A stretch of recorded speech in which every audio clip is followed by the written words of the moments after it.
Hello, everyone. Welcome back to another exciting episode of the Alert podcast brought to you by Kabod Group. Here we share insights on African language technologies and tools.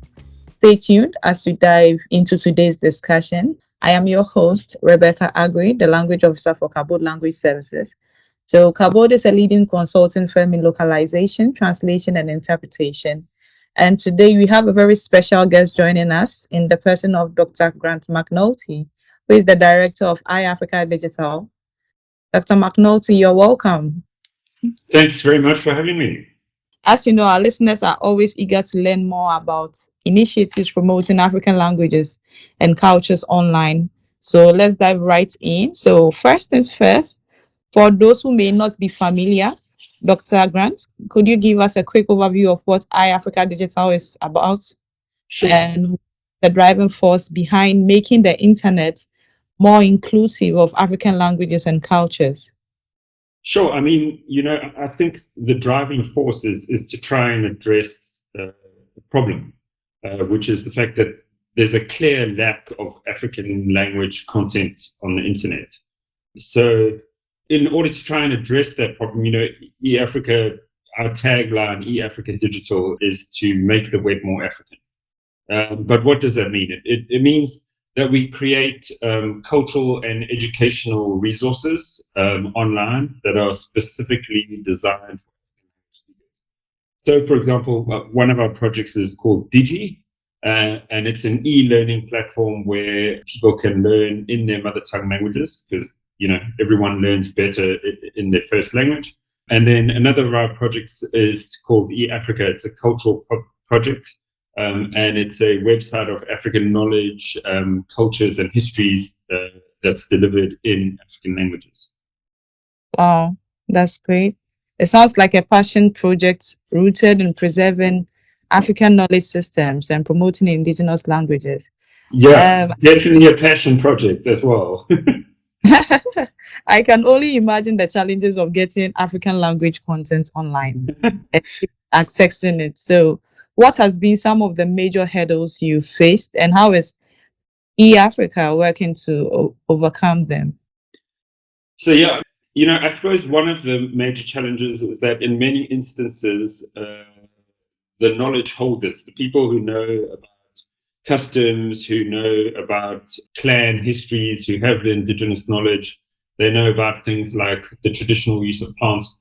They don't necessarily have the digital skills to record this knowledge and to get it on the internet. So with eAfrika, our cultural and historical platform, we've had to work to overcome this challenge, and we've done this in a few ways. One of them is we created an introductory course on web publishing, and we delivered that on Digi, on our e-learning platform, in people's mother tongue, so people can learn to the basics of web publishing, how to create articles, how to write content on the web and for the web. And then another thing that we've done to try and overcome the challenge of the knowledge holders not being overly tech savvy is that we encourage our content writers to engage with older people who generally have this knowledge, and we like to think that this enables some kind of intergenerational dialogue and discussion about culture, about history, about language. So recently, from your post on LinkedIn, I realized that during the African Union Day, you mentioned that there are over 1.7 million users already engaging with your African language platform. That's really an impressive feat. I'm just curious, what has been the response from communities in their languages and cultures represented in this way?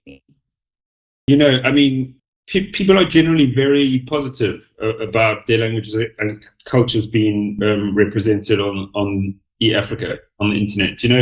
They love having their clan praises, which is something I imagine, we have in South Africa, but throughout Africa, I understand it's a phenomenon.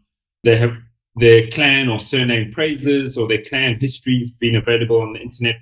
People love that. They really love engaging with African language content, learning about traditional weddings and customs and the way people do them in different places, even regionally. And they love testing their knowledge of the meanings of proverbs and sayings, for example. So really engaging with the language, the culture, and the history. So with initiatives like DG and then iAfrika, I know you mentioned that DG is still at its early stage. What tangible impact do you think DG will have on things like digital literacy, language preservation, and social inclusion? Can you share some examples of the impact you are even seeing now? Sure. I mean, I think, both of our projects, Digi and eAfrika, can contribute to literacy and the promotion and preservation of language in many forms. eAfrika, for example, promotes cultural literacy because people are learning about culture and history. It promotes reading literacy because people are reading more in their own languages. It promotes information literacy because people are, looking at a version of a clan history and comparing it to others. So they have to assess, which pieces of information they think are correct and then make their own decision based on that. So I think overall, eAfrika digital projects promote literacy in various forms. Specifically, looking at digital skills and looking at Digi, as you mentioned, the project is still in its formative stages, but there are signs that it has a lot of potential to promote learning in people's mother tongue languages. So I'll give you a few bits of information. To develop Digi, we conducted research with over 8,500 people in their mother tongue languages. And the vast majority, or almost 95% of people told us that they wanted to learn in their mother tongue on their phones, and they told us what they wanted to learn. So we then did some pilot projects. We did 2 3-month trials. So in the first 3-month trial, we built a WhatsApp chatbot, and we delivered a course on basic digital literacy in the Zulu language, which is a language here in South Africa. And over a 3-month period, we welcomed over 1,100 learners a month. Which without, yeah. So it shows, I think, that there's a desire for people, everyday people wanting to learn in their mother tongues. And then we kind of, in the second 3-month trial, we did another one, and we extended the course to Xhosa, which is another South African language, Yoruba in Nigeria, and Swahili in East Africa. And in this trial, we reached over 4,500 learners who engaged with the course content about 16,500 times. And these trials were just kind of preliminary trials. They were done without any dedicated marketing budget. We just promoted the courses on our eAfrika website and other social media channels. So now looking at the bigger picture now, technology and then internet clearly have a crucial role to play when it comes to revitalizing African languages and knowledge systems. So how do you envision leveraging cutting-edge tech and then technology and tools to further these efforts? I think technology, we live in an increasingly digital world globally and definitely in Africa as well. And, the internet and digital technologies, they create a space for people to interact. And obviously people will lean towards interacting in their mother tongue languages. So, for example, if you look at Facebook groups, there are many Facebook groups where people are writing and discussing topics in their mother tongue languages. If you look at platforms like Instagram and TikTok, people are creating multimedia content. They are creating audio and video in their mother tongue languages. So definitely, digital technologies and the internet create these spaces, these digital spaces for people to express themselves and discuss things in their mother tongue languages. I suppose in essence, it kind of puts the power of writing and producing content into the hands of everyday Africans. Mm-hmm. I suppose what iAfrika does differently, is to try and create an information architecture for knowledge specifically, so that it's easily searchable and accessible. Because otherwise, there are all these social media platforms where a lot of content is created, but there's no dedicated categorization or classification, or, as I say, information architecture that makes it easy for people to find this type of content. So now I know you have online repositories. So beyond just the online repositories, what other innovative methods are being utilized to actually document and promote Africa's rich linguistic diversity? I'm really intrigued to learn about that. As I just mentioned, I would say social media again can promote African linguistic diversity and engage communities and promote culture. I think websites, people are creating their own, African language speakers are creating their own websites that have a particular interest in, African literature or African oral literature. People are interested in recording or tracing the history of their particular clan. I think AI, as language models become more advanced, obviously AI will be used to engage African language speakers in their mother tongues, which will further promote language diversity. And this might just, this will happen in kind of everyday applications where you will have Google Maps or chatbots in African languages.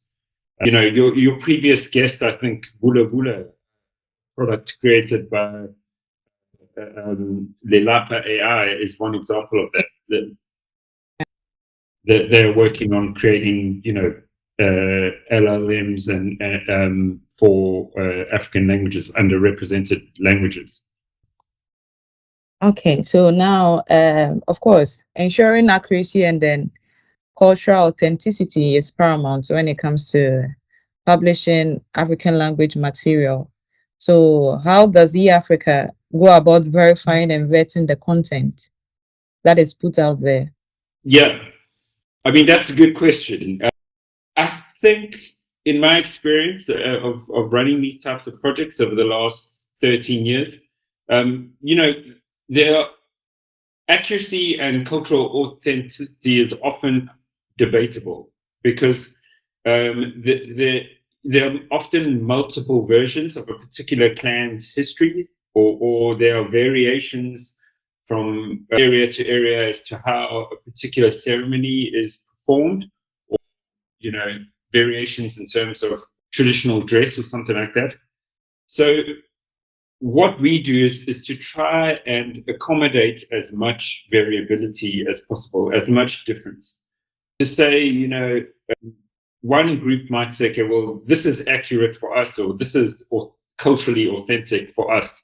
Another group should also have the opportunity to say, well, it's not for us, but this is more relevant to us, and this is how we see things. So I think the internet and definitely Africa can facilitate that because it allows for multiple perspectives. So I'll give you an example. In South Africa, we have a church called the Shembe Church. Yes, it's predominantly Zulu speakers who are interested in the church, and it's kind of like the Old Testament, but the Zulufication of the Old Testament. So it's called a syncretic religion, but it's a combination of Zulu traditionalism and the Old Testament. But we had something about the history of the Shembe Church, and there are two branches of the church. And some guy from the church called me up and said, "Hey, you've got the wrong version of the church's history. It should be this, and this way. You need to take it down." And I said to him, "Okay." That's not what I've heard from the people from the other branch of the church. They say that this is the correct version. So there I said, instead of taking it down and having it inaccessible, rather we offered the other person who felt that they were hard done by and that the church history was incorrectly represented. We said to them, okay, put your version up too. So then. Mm-hmm. That's what I mean about variability and accommodating multiple perspectives. And that, I think, also promotes information literacy, because then people say, okay, well, here's one version of the Shembe church history, but actually here's another perspective as well. And let me, as I mentioned earlier, talking about literacy, let me read these versions. Let me see which one I think is the most credible or sits the best with me. So that is our approach. Perfect or imperfect, probably the latter, of ensuring accuracy and cultural authenticity. And then lastly, sorry, we also open it up. Our platform it accommodates multiple comments and stimulates dialogue. Once we put something up, people can comment on it and say, we don't agree with this, or have you thought about that, or we think you're missing this bit, etc., etc. Or we do it differently in our region, so on and so forth. Okay. That's just a good way to get feedback from them. Yeah. So it's not, we're not trying to say we're the be all and end all. It's a discussion, and it promotes discussion about culture and history, which I think is a good thing. Yes, it is. Actually, it is. So, looking at the good work you are doing, I'm sure the effort of this scale can't be done alone. So, I'm sure there are some partnerships and collaborations that have helped. So, could you highlight some of the major players enabling iAfrika's important work? Sure. It's definitely cannot be done alone, and I'd like to take this opportunity to thank all of the African language speakers I've worked with. These projects wouldn't come to fruition without them. The Xhosa speakers, Zulu, Tswana, Yoruba, Swahili, Sesotho, etc., etc. They've all contributed in their own ways to the Africanization of the web. More formally, though, we've worked with a variety of universities and libraries over the years. Regional and municipal libraries in South Africa, universities from across the country. We have an advertising partner that we work with called Mother Tongue Media, who's one of our formalized partners. And we have also been working with the IEEE. Last year, we won a small prize for connecting the unconnected. Thanks. Yeah. Sorry, not to promote that, just to say that then opened up new interactions and potential for collaborations and mentoring, etc., which have then helped us, to try and expand the reach of the project, or both of the projects. So now we are just close to wrapping up. Sure. Now let's take a look at the future. What's your vision for a digital landscape where Africa's linguistic mosaic is fully represented and an Africanized internet actually becomes the norm? I'd love to hear your thoughts on that. Well, yes, again, it's a few things. Number one, it's a work in progress. So, we are chipping away in South Africa to try and have all of our official languages and hopefully some dialects, some regional dialects represented. And then, we were then looking to expand to different regions and languages. So we've done a few exercises with Swahili and Yoruba in Nigeria and Chewa in Malawi. But, it can't be done alone, They say Rome wasn't built in a day, but maybe we should localize it more to, I don't know, Johannesburg or Accra, or I don't know, where Lagos wasn't built in a day. So it will take time, and it will also take collaboration. Yes. It's definitely not me who will be doing it all. So that goes back to your point, Rebecca, about partnerships and collaborations. We are always seeking out new partnerships and regional collaborators to try and expand the reach of the project, try and reach as many people, as many Africans on the continent and in the diaspora as possible through our platforms. And the only way we can do that is by expanding them to different African languages and regions. And we obviously need partnership to do that. So if anyone's listening and is interested, please reach out to me. Please reach out to him. We need a more Africanized word. Yes, I think there's such a richness of language and culture and history in Africa that in many instances was sidelined by or subsumed by incoming colonial knowledge, Mm-hmm. practices, and languages. But it's still there, and it's part of people's cultural identities, and it's important. I think that this is represented somehow, and the web seems like the correct place for it to be done. Okay, so this has been such an insightful discussion. Thank you, Dr. McNulty, for honoring our invitation. Uh, Thank you for joining us and sharing your valuable perspective. I know our listeners have gained much better understanding of eAfrica's digital mission and are just as captivated by your work as I am right now.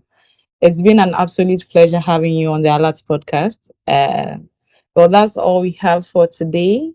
But I encourage everyone to check out eAfrica's platforms and resources. And for the collaboration part, I think we should reach out to them. You can find all their links in our show notes. So until next time, let's keep celebrating and preserving Africa's rich linguistic heritage. This has been the Alat Podcast, and I'm your host, Rebecca Agri. Thank you for listening.